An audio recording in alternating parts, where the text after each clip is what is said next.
Welcome back to Grimdark Tactics, brothers. Today we're diving deep into the shadows of the Great Crusade, where the seeds of the galaxy's greatest betrayal were planted not on a battlefield, but in the quiet corners of a warrior's lodge.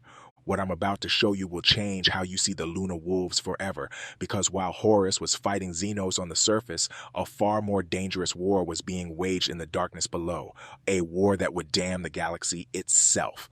You think you know the story of Horus's fall? Think again. The corruption didn't start with Davin. It didn't start with Erebus whispering poison in the War Master's ear. It started with something far more insidious, something that turned Brotherhood into betrayal, loyalty into heresy, and honor into damnation. Lokan thought he was joining a simple fraternal organization.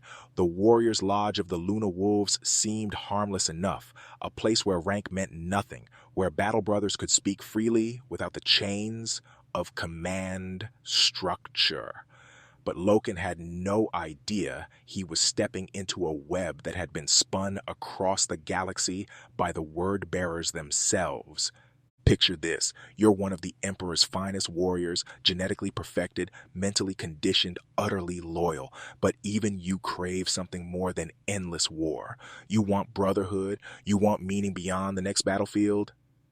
The Lodge offers exactly that. Who wouldn't be tempted? But here's what Lokan didn't know, what none of them knew. Every single lodge across every legion had the same source: the Wordbearers.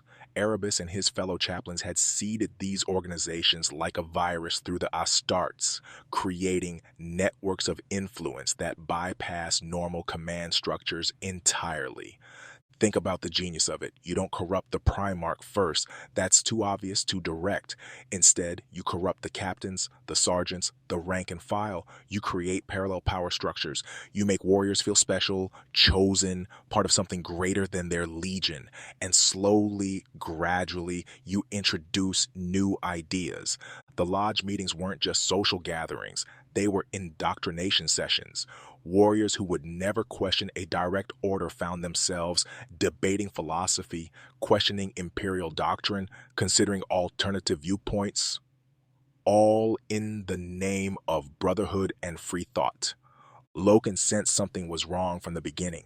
His instincts, honed by decades of warfare, screamed danger, but the pull of belonging, of being accepted by his peers, was too strong. Even a warrior of his caliber couldn't resist the basic human need for community.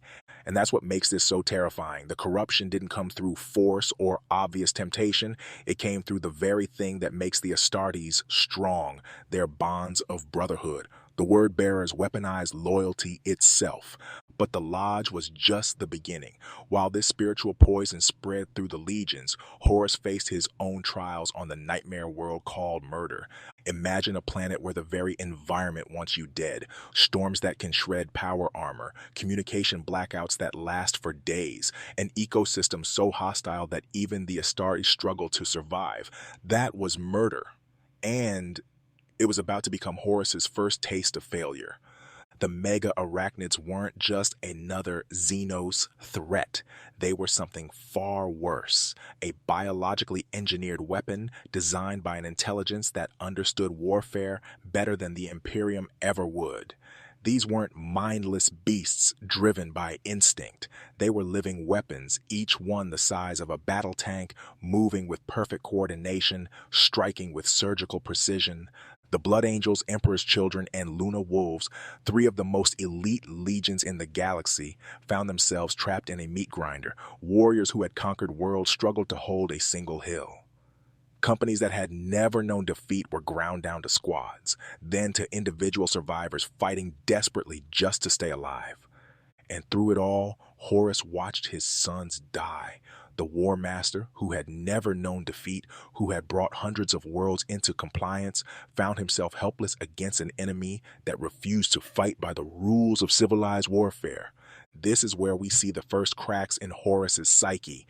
The man who carried the Emperor's dreams on his shoulders began to doubt himself. If he couldn't protect his warriors here, how could he protect humanity itself? If the Great Crusade could be stopped by oversized spiders, what hope did it have against the true horrors lurking in the galaxy's dark corners?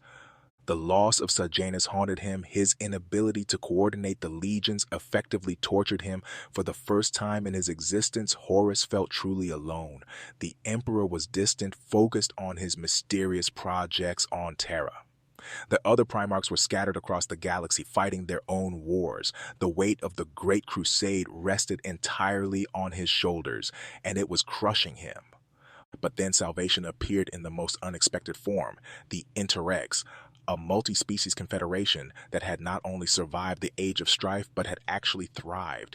Here was a civilization that had found a way to coexist with Xenos, to use warp technology without falling to chaos, to build something better than the Imperium's endless cycle of conquest and destruction. For Horus, the Interex represented everything he had begun to doubt about the Imperial way. They had confined the mega Arachnids to murder rather than exterminating them, showing mercy where the Imperium would show only death. They had integrated multiple species into their society where the Imperium demanded purity. They had mastered technologies that made even the Mechanicus look primitive.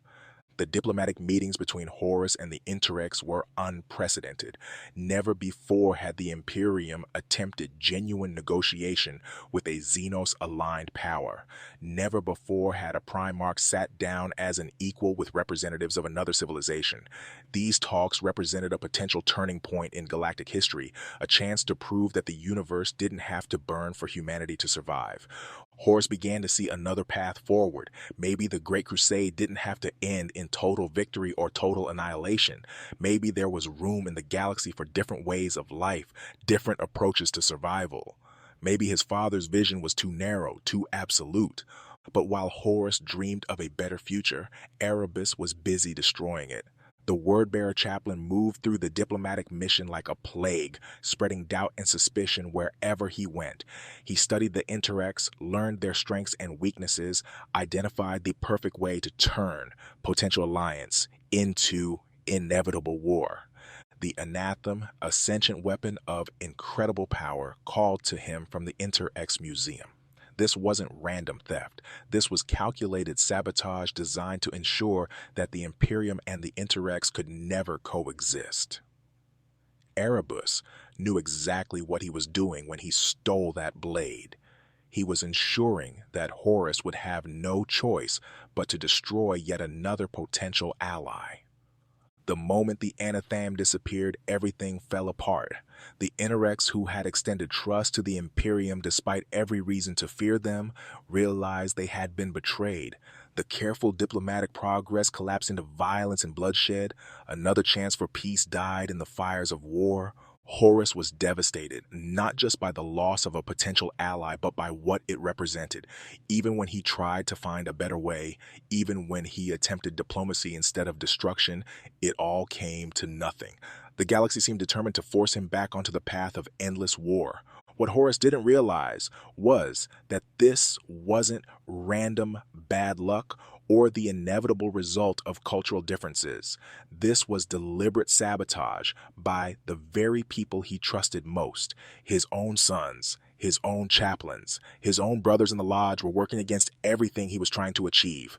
The War Master found himself isolated, doubting not just his own abilities, but the entire Imperial project itself. If this was the best humanity could do, if every attempt at something better was doomed to failure.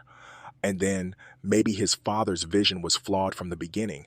And in that moment of doubt, that instant of spiritual vulnerability, the seeds planted by the Warriors' Lodge began to sprout. Whispers that had seemed like harmless philosophy suddenly carried more weight.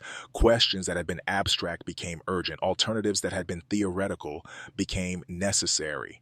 The corruption didn't happen all at once. It was a gradual process, like a toxin working its way through a body.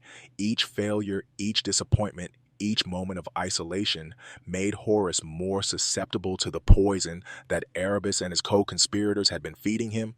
The lodge meetings became more frequent, more intense. The questions became more pointed. The alternatives became more appealing. And slowly, gradually, inevitably, the greatest of the Primarchs began to turn away from his father's light. But here's what makes this truly terrifying. Horus never thought he was being corrupted. He thought he was evolving, growing, becoming something greater than what the Emperor had made him. He thought he was finding his own path, making his own choices, becoming his own man. The truth was far more horrifying. He was becoming exactly what Erebus and the Chaos Gods wanted him to become. Every choice that felt like rebellion was actually obedience. Every step away from the Emperor was actually a step toward damnation. His journey toward independence was really a march toward slavery. The Warriors' Lodge, the failure on murder, the betrayal of the Interrex, these weren't separate incidents. They were connected parts of a vast conspiracy that stretched across the galaxy and back through time itself. The Chaos Gods had been planning this corruption for millennia, and every single event was designed to push Horus exactly where they wanted him to go. The most brilliant part of their plan was that they never had to lie to him. Everything they showed him was true. The Emperor was distant and secretive. The Great Crusade was brutal and destructive. The Imperium was intolerant and inflexible. There were better ways to organize galactic civilization. But knowing those truths and acting on them were two different things. The Chaos Gods took Horus's legitimate concerns and twisted them into justifications for betrayal. They took his genuine love for his sons and corrupted it into possessive obsession. They took his desire to be more than a weapon and perverted it into a need to destroy his creator. The Anathem that Erebus stole would eventually wound Horus on Davin, opening him to direct chaos corruption. But by then, the spiritual damage was already done. The lodge meetings, the isolation, the failures, they had already prepared his soul for possession. The weapon was just the final step in a process that had been years in the making. And the most tragic part, Horus could have resisted at any point. His brothers tried to warn him. Lokan questioned the Lodge from the beginning. Even Abaddon, for all his flaws, remained loyal until the very end. There were off-ramps, chances to step back from the brink, opportunities to choose differently. But each time Horus had a choice, he chose the path that led deeper into darkness. Not because he was evil, but because he was convinced he was doing the right thing. The road to heresy is paved with good intentions, and Horus's intentions were the best of all. This is why the Horus Heresy remains the greatest tragedy in the Warhammer 40,000 universe. It wasn't the story of good versus evil, but of good corrupted by its own virtues. The Emperor's greatest son fell not because he was weak, but because his strengths were turned against him. The Warriors' Lodge seemed like harmless Brotherhood until it became a tool of corruption. The failures on murder seemed like temporary setbacks until they became reasons to doubt everything. The betrayal of the Interrex seemed like bad luck until it became proof that peace was impossible.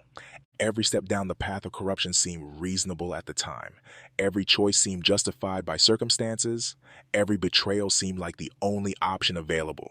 That's what makes this story so powerful and so terrifying. Because if it could happen to Horus, the greatest of the Primarchs, the most loyal of sons, the most trusted of generals, then it could happen to anyone. The corruption that destroyed half the Imperium didn't come from outside. It came from within, from the very things that made the Imperium strong. The bonds of brotherhood became chains of corruption. The desire for something better became justification for betrayal. The love of sons for their father became the weapon that nearly destroyed him. The Chaos Gods didn't need to invade the Imperium, they just needed to convince it to destroy itself. And that's the real lesson of the Warriors' Lodge, the real horror of murder, the real tragedy of the Interex. The greatest threats don't come from outside. They come from the shadows within our own hearts, the doubts in our own minds, the corruption of our own virtues. The Horus Heresy wasn't just the story of a galaxy at war, it was the story of how the best of intentions can lead to the worst of outcomes, how the strongest bonds can become the greatest weaknesses, and how the most loyal sons can become the most dangerous enemies. Brothers, the real war isn't fought on distant battlefields against alien foes. It's fought in the quiet moments when we choose who we want to be, what we want to believe, and what price we're willing to pay for our convictions.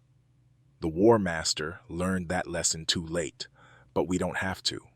In the grim darkness of the far future, there is only war, but the most important battles are the ones we fight within ourselves, and those are the battles that determine the fate of the galaxy itself. That's it for today's deep dive into the shadows of the Great Crusade. If this analysis opened your eyes to something new about the Horus Heresy, make sure to subscribe and hit that notification bell. We've got more dark truths waiting to be uncovered, and trust me, you don't want to miss what's coming next. The Emperor protects, brothers, but sometimes we need to protect ourselves from our own best intentions.